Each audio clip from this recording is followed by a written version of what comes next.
സവന്നകളിലും Asian മരുഭൂമികളിലും ഒരുപോലെ കാണപ്പെടുന്ന, എന്നാൽ പലപ്പോഴും തെറ്റിദ്ധരിക്കപ്പെടുകയും ഭയപ്പെടുകയും ചെയ്യുന്ന ഒരു ജീവിയാണ് കഴുതപ്പുലി അഥവാ ഹൈന. രാത്രിയുടെ മറവിൽ മാത്രം സഞ്ചരിക്കുന്ന ഇവയുടെ ഭീകരമായ അലർച്ചകളും പലപ്പോഴും വൃത്തിയില്ലാത്ത ജീവികളെന്ന ദുഷ്പേരും ഇവയെ പറ്റിയുള്ള പല മിഥ്യാധാരണകൾക്കും കാരണമായിട്ടുണ്ട്. എന്നാൽ ഇവയുടെ സാമൂഹിക ജീവിതത്തെയും വേട്ടയാടാനുള്ള കഴിവിനെയും അതിജീവന തന്ത്രങ്ങളെയും അടുത്തറിഞ്ഞാൽ കഴുതപ്പുലി പ്രകൃതിയുടെ അത്ഭുതകരമായ ഒരു സൃഷ്ടിയാണെന്ന് മനസ്സിലാകും. ആഫ്രിക്കൻ ഏഷ്യൻ കഴുതപ്പുലികളുടെ ജീവിതചക്രം, സാമൂഹിക ഘടന, വേട്ടയാടൽ രീതികൾ, അതിജീവന തന്ത്രങ്ങൾ, നേരിടുന്ന വെല്ലുവിളികൾ എന്നിവയെക്കുറിച്ച് വിശദമായി പരിശോധിക്കാം. പരിണാമപരമായി കഴുതപ്പുലികൾ പൂച്ചകളോടാണ് കൂടുതൽ അടുത്ത് നിൽക്കുന്നത്, അല്ലാതെ നായകളോടല്ല. ഇവയുടെ മുഖ്യമായി 3 വർഗ്ഗങ്ങളാണുള്ളത്: പുള്ളിക്കഴുതപ്പുലി അഥവാ സ്പോട്ടഡ് ഹൈന, വരയൻ കഴുതപ്പുലി അഥവാ സ്ട്രിപ്ഡ് ഹൈന, തവിട്ട് കഴുതപ്പുലി അഥവാ ബ്രൗൺ ഹൈന. ഇവ 3ഉം ആഫ്രിക്കയിലും ഏഷ്യയിലും കാണപ്പെടുന്നു. ഒപ്പം ദക്ഷിണാഫ്രിക്കയിൽ മാത്രം കാണപ്പെടുന്ന ആറ്റ് വൂൾഫ് എന്ന ചെറിയ ഇനം, ഏറ്റവും വലുതും ശക്തവും കൂടുതൽ അറിയപ്പെടുന്നതുമായ ഇനമാണ് പുള്ളിക്കഴുതപ്പുലി. കഴുതപ്പുലികളുടെ ജീവിതം ഒരു കഠിനമായ അതിജീവനത്തിന്റെ കഥയാണ്. മാസങ്ങൾ നീണ്ട ഗർഭധാരണത്തിന് ശേഷം കഴുതപ്പുലി അതിന്റെ ഗുഹയിൽ 1-2 കുഞ്ഞുങ്ങൾക്ക് ജന്മം നൽകുന്നു. പുള്ളിക്കഴുതപ്പുലിയുടെ കുഞ്ഞുങ്ങൾ ജനിക്കുമ്പോൾ തന്നെ കണ്ണുകൾ തുറന്നിരിക്കും. ഇത് സസ്തിനികളിൽ വളരെ അപൂർവമാണ്. ഇവയുടെ പല്ലുകൾ ജന്മനാ വളർച്ചയെത്തിയവയായിരിക്കും. കുഞ്ഞുങ്ങൾ വളരെ വേഗത്തിൽ വളരുന്നു. കാരണം ആദ്യമേ തന്നെ ഇവ സഹോദരങ്ങൾ തമ്മിൽ നിലനിൽപ്പിനായുള്ള മത്സരം തുടങ്ങാറുണ്ട്. ഏറ്റവും ശക്തരായ കുഞ്ഞുങ്ങൾ അതിജീവിക്കുന്നു. ആദ്യത്തെ 6 മാസത്തോളം കുഞ്ഞുങ്ങൾ അമ്മയുടെ പാലാണ് കുടിക്കുക. പാലുകുടി നിർത്തുന്നതോടെ മാതാപിതാക്കളോ മറ്റു കൂട്ടാംഗങ്ങളോ കൊണ്ടുവരുന്ന മാംസം ഇവ കഴിച്ചു തുടങ്ങും. ആദ്യത്തെ 2 വർഷങ്ങളാണ് ഇവയുടെ ജീവിതത്തിലെ നിർണായക ഘട്ടം. ഈ സമയത്താണ് ഇവ വേട്ടയാടാനും സാമൂഹിക നിയമങ്ങൾ പഠിക്കാനും കൂട്ടത്തിൽ അതിന്റെ സ്ഥാനമുറപ്പിക്കാനും പഠിക്കുന്നത്. 3 മുതൽ 4 വയസ്സാകുന്നതോടെ ഇവ പ്രായപൂർത്തിയാകുന്നു. കഴുതപ്പുലികൾ കാട്ടിൽ ഏകദേശം 12 മുതൽ 25 വർഷം വരെ ജീവിക്കുന്നു. കൂട്ടത്തിലെ ഉയർന്ന സ്ഥാനമുള്ളവർക്ക് മെച്ചപ്പെട്ട ഭക്ഷണവും സംരക്ഷണവും ലഭിക്കുന്നതിനാൽ അവർക്ക് കൂടുതൽ കാലം ജീവിക്കാൻ സാധിക്കും. വാർദ്ധക്യത്തിൽ വേട്ടയാടാനുള്ള കഴിവ് കുറയുന്നതോടെ അവ സമൂഹത്തെ ആശ്രയിച്ച് ജീവിക്കുന്നു. കഴുതപ്പുലികൾ, പ്രത്യേകിച്ച് പുള്ളിക്കഴുതപ്പുലികൾ, അതിസങ്കീർണമായ സാമൂഹിക ജീവിതം നയിക്കുന്നവരാണ്. പുള്ളിക്കഴുതപ്പുലികൾക്ക് ക്ലാൻ എന്നറിയപ്പെടുന്ന 80-ലധികം അംഗങ്ങളുള്ള വലിയ കൂട്ടങ്ങളുണ്ടാകും. ഈ കൂട്ടങ്ങളിൽ പെൺകഴുതപ്പുലികൾക്കാണ് ആധിപത്യം. ഏറ്റവും ഉയർന്ന സ്ഥാനമുള്ള പെൺകഴുതപ്പുലിയാണ് ക്ലാനിന്റെ നേതാവ്. ഒരു ക്ലാനിലെ ഏറ്റവും താഴ്ന്ന സ്ഥാനമുള്ള പെൺകഴുതപ്പുലി പോലും ഏറ്റവും ഉയർന്ന സ്ഥാനമുള്ള ആൺകഴുതപ്പുലിയേക്കാൾ പ്രധാനിയാണ്. ഇത് മറ്റ് സസ്തനികളിൽ കാണപ്പെടാത്ത ഒരു സവിശേഷതയാണ്. വരയൻ കഴുതപ്പുലികളും തവിട്ട് കഴുതപ്പുലികളും താരതമ്യേന ചെറിയ കൂട്ടങ്ങളിലോ ഒറ്റയ്ക്കോ ആണ് സഞ്ചരിക്കുന്നത്. വർഷത്തിൽ ഏത് സമയത്തും പുള്ളിക്കഴുതപ്പുലികൾ ഇണചേരാറുണ്ട്. എന്നാൽ പെൺകഴുതപ്പുലികൾക്ക് അവയുടെ ക്ലാനിലെ ആണുങ്ങളെ തിരഞ്ഞെടുക്കുന്നതിൽ പൂർണ്ണ സ്വാതന്ത്ര്യമുണ്ട്. ഉയർന്ന സാമൂഹിക സ്ഥാനമുള്ള ആണുങ്ങൾക്ക് ഇണചേരാനുള്ള സാധ്യത കൂടുതലാണ്. ഇണചേരൽ പ്രക്രിയ മറ്റ് സസ്തനികളിൽ അപേക്ഷിച്ച് വളരെ ദുഷ്കരമാണ്. കാരണം പെൺകഴുതപ്പുലികളുടെ ലൈംഗിക അവയവങ്ങൾക്ക് ചില പ്രത്യേകതകളുണ്ട്. ഇത് അവയെ സംരക്ഷിക്കാൻ സഹായിക്കുന്നു. കുഞ്ഞുങ്ങളെ വളർത്തുന്നതിൽ അമ്മയുടെ പങ്ക് വളരെ വലുതാണ്. അമ്മമാർ കുഞ്ഞുങ്ങളെ പാലൂട്ടുകയും സംരക്ഷിക്കുകയും ചെയ്യുന്നു. ക്ലാനിലെ മറ്റു പെൺകഴുതപ്പുലികളും കുഞ്ഞുങ്ങളെ സംരക്ഷിക്കാൻ സഹായിക്കും. എങ്കിലും വേട്ടയാടാൻ പോകുമ്പോൾ കുഞ്ഞുങ്ങളെ ഗുഹയിൽ ഒറ്റയ്ക്കാക്കി പോകുന്നത് സാധാരണമാണ്. ആൺകഴുതപ്പുലികളുടെ പങ്ക് ശിശു സംരക്ഷണത്തിൽ താരതമ്യേന കുറവാണ്. കഴുതപ്പുലിയെ പറ്റിയുള്ള പ്രധാന മിഥ്യാധാരണ അവ ചത്ത മൃഗങ്ങളെ മാത്രം ഭക്ഷിക്കുന്ന അഴുകിയ ഭോജിയാണെന്നതാണ്. എന്നാൽ പുള്ളിക്കഴുതപ്പുലികൾ വളരെ മികച്ച വേട്ടക്കാരാണ്. പുള്ളിക്കഴുതപ്പുലികൾക്ക് സിംഹങ്ങളെ പോലെ കൂട്ടമായി വേട്ടയാടാൻ കഴിയും.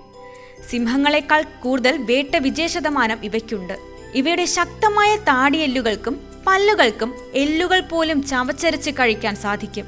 ഇത് പ്രകൃതിയിലെ ശുചീകരണ തൊഴിലാളികൾ എന്ന നിലയിൽ ഇവയുടെ പ്രാധാന്യം വർദ്ധിപ്പിക്കുന്നു. സീബ്ര, വൈൽഡ് ബീസ്റ്റ് തുടങ്ങിയ വലിയ മൃഗങ്ങളെ വരെ ഇവ വേട്ടയാടാറുണ്ട്. ഇവയുടെ പ്രധാന ഭക്ഷണം മാംസമാണ്. ചത്ത മൃഗങ്ങളെ ഭക്ഷിക്കുന്നതിനോടൊപ്പം തങ്ങൾ തന്നെ വേട്ടയാടുന്ന ഇരകളെയും ഇവ ആശ്രയിക്കുന്നു. എല്ലുകളും തോലുകളും ദഹിപ്പിക്കാൻ കഴിവുള്ളതിനാൽ മൃഗങ്ങളുടെ ഒന്നും തന്നെ ഇവ പാഴാക്കാറില്ല. വരയൻ കഴുതപ്പുലികൾ പ്രാണികളെയും ചെറിയ മൃഗങ്ങളെയും പഴവർഗ്ഗങ്ങളെയും കഴിക്കാറുണ്ട്. കഴുതപ്പുലികളുടെ പ്രധാന ഇനങ്ങളായ ആഫ്രിക്കൻ പുള്ളിക്കഴുതപ്പുലിയും ഏഷ്യൻ വരയൻ കഴുതപ്പുലിയും തമ്മിൽ ശാരീരികമായും പെരുമാറ്റപരമായും ഭൂമിശാസ്ത്രപരമായ വിതരണത്തിലും കാര്യമായ വ്യത്യാസങ്ങളുണ്ട്. പുള്ളിക്കഴുതപ്പുലി താരതമ്യേന വലുതും ശക്തവുമാണ്. തവിട്ടു നിറത്തിൽ കറുത്ത പുള്ളികളുള്ള ഇവയ്ക്ക് കഴുത്തിൽ രോമം കുറവാണ്. എന്നാൽ വരയൻ കഴുതപ്പുലി ചെറുതും ഇളം ചാരനിറത്തിൽ കറുത്ത വരകളോട് കൂടിയതുമാണ്. ഇവയുടെ കഴുത്തിലും മുതുകിലും കട്ടിയുള്ള രോമക്കുപ്പായം കാണപ്പെടുന്നു. പെരുമാറ്റത്തിന്റെ കാര്യത്തിൽ പുള്ളിക്കഴുതപ്പുലികൾ 80-ലധികം അംഗങ്ങളുള്ള വലിയ ക്ലാനുമായി ജീവിക്കുകയും പെൺകഴുതപ്പുലികൾക്ക് ആധിപത്യമുള്ള ശക്തമായ സാമൂഹിക ഘടന പിന്തുടരുകയും ചെയ്യുന്നു. ഇവ വളരെ ആക്രമണകാരികളും ധൈര്യശാലികളുമാണ്. നേരെ മറിച്ച് വരയൻ കഴുതപ്പുലികൾ ഒറ്റയ്ക്കോ ചെറിയ കുടുംബ കൂട്ടങ്ങളിലോ ആണ് ജീവിക്കുന്നത്. ഇവ രാത്രി സഞ്ചാരികളും മനുഷ്യരുമായി ഏറ്റുമുട്ടാൻ മടിക്കുന്നവരുമാണ്. ഭൂമിശാസ്ത്രപരമായി പുള്ളിക്കഴുതപ്പുലികൾ പ്രധാനമായും ആഫ്രിക്കൻ സാവന്നകളിലും വനമേഖലകളിലുമാണ് കാണപ്പെടുന്നത്. എന്നാൽ വരയൻ കഴുതപ്പുലികളുടെ വിതരണം വടക്കൻ കിഴക്കൻ ആഫ്രിക്ക മുതൽ പശ്ചിമേഷ്യ, മധ്യേഷ്യ, ഇന്ത്യൻ ഉപഭൂഖണ്ഡം വരെ വ്യാപിച്ചു കിടക്കുന്നു. നിലയുടെ കാര്യത്തിലും വ്യത്യാസമുണ്ട്.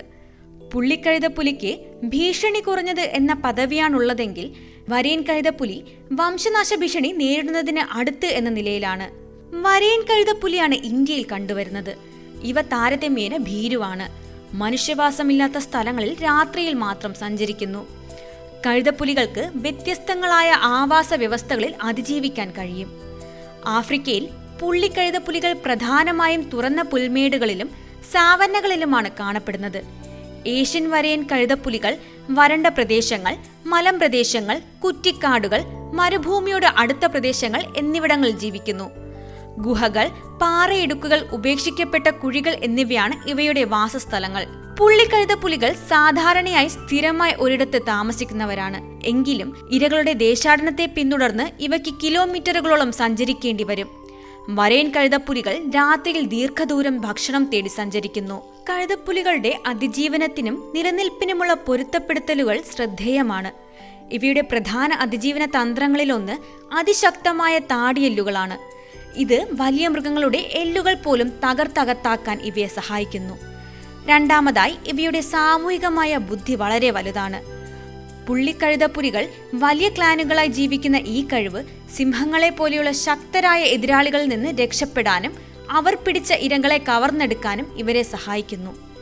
അവസാനമായി, കഴുതപ്പുലിക്ക് എല്ലാത്തരം ഭക്ഷണവും കഴിക്കാനുള്ള കഴിവുണ്ട്. അതായത് സ്വന്തമായി വേട്ടയാടാനും അതോടൊപ്പം ചത്ത മൃഗങ്ങളെ തിന്നാനും ഇവയ്ക്ക് സാധിക്കുന്നു. ഈ കഴിവ് ഏതൊരു പരിസ്ഥിതിയിലും ഭക്ഷണം കണ്ടെത്താനുള്ള സാധ്യത വർദ്ധിപ്പിച്ച് ഇവയുടെ അതിജീവനശേഷി നിലനിർത്താൻ സഹായിക്കുന്നു. കഴുതപ്പുലികൾ ഇന്ന് കടുത്ത അതിജീവന വെല്ലുവിളികളാണ് നേരിടുന്നത്. ഇവയുടെ നിലനിൽപ്പിന് ഭീഷണി ഉയർത്തുന്ന പ്രധാന ഘടകങ്ങളിലൊന്ന് കൃഷിക്കും മനുഷ്യവാസ കേന്ദ്രങ്ങൾ വികസിപ്പിക്കുന്നതിനും വേണ്ടി വനങ്ങളും പുൽമേടുകളും നശിപ്പിക്കപ്പെടുന്നതിലൂടെ ഉണ്ടാകുന്ന ആവാസ വ്യവസ്ഥയുടെ നഷ്ടമാണ്. ഇതിനു പുറമെ വളർത്തുമൃഗങ്ങളെ വേട്ടയാടുന്നതിന്റെ ഫലമായി ഉണ്ടാകുന്ന മനുഷ്യ കഴുതപ്പുലി സംഘർഷം രൂക്ഷമാണ്. ഇതിനാൽ കർഷകർ പ്രതികാരമെന്നോണം കഴുതപ്പുലികളെ വിഷം വച്ചോ കെണിവച്ചോ കൊല്ലുന്നു. കൂടാതെ പരമ്പരാഗത മരുന്നുകൾക്കും മറ്റ് ആവശ്യങ്ങൾക്കുമായി കഴുതപ്പുലികളെ നിയമവിരുദ്ധമായി വേട്ടയാടുന്നതും ഇവയുടെ വംശനാശത്തിന് കാരണമാകുന്നു. ഈ ഭീഷണികളെ നേരിടാനായി അന്താരാഷ്ട്ര തലത്തിലും ഇന്ത്യയിലും ഇവയ്ക്ക് സംരക്ഷണം നൽകുകയും ആവാസ വ്യവസ്ഥകൾ സംരക്ഷിക്കാനും കർഷകർക്കിടയിൽ അവബോധം വളർത്താനുമുള്ള ശ്രമങ്ങൾ നടത്തുകയും ചെയ്യുന്നുണ്ട്. കഴുതപ്പുലികളെ സംരക്ഷിക്കുന്നതിനായി അന്താരാഷ്ട്ര സംരക്ഷണ യൂണിയൻ വിവിധ പദ്ധതികൾ ആവിഷ്കരിക്കുന്നുണ്ട്. ആഫ്രിക്കൻ രാജ്യങ്ങളിൽ ദേശീയ ഉദ്യാനങ്ങളും സംരക്ഷിത പ്രദേശങ്ങളും ഇവയ്ക്ക് സുരക്ഷിത താവളമൊരുക്കുന്നു. ഇന്ത്യയിൽ കാണപ്പെടുന്ന വരയൻ കഴുതപ്പുലി വന്യജീവി സംരക്ഷണ നിയമം 1972 ഷെഡ്യൂൾ 3 ഉൾപ്പെടുത്തി സംരക്ഷണം നൽകിയിട്ടുണ്ട്. ഇവയുടെ ആവാസ വ്യവസ്ഥകളെ സംരക്ഷിക്കാനും കർഷകർക്കിടയിൽ അവബോധം വളർത്താനുമുള്ള ശ്രമങ്ങൾ നടക്കുന്നു.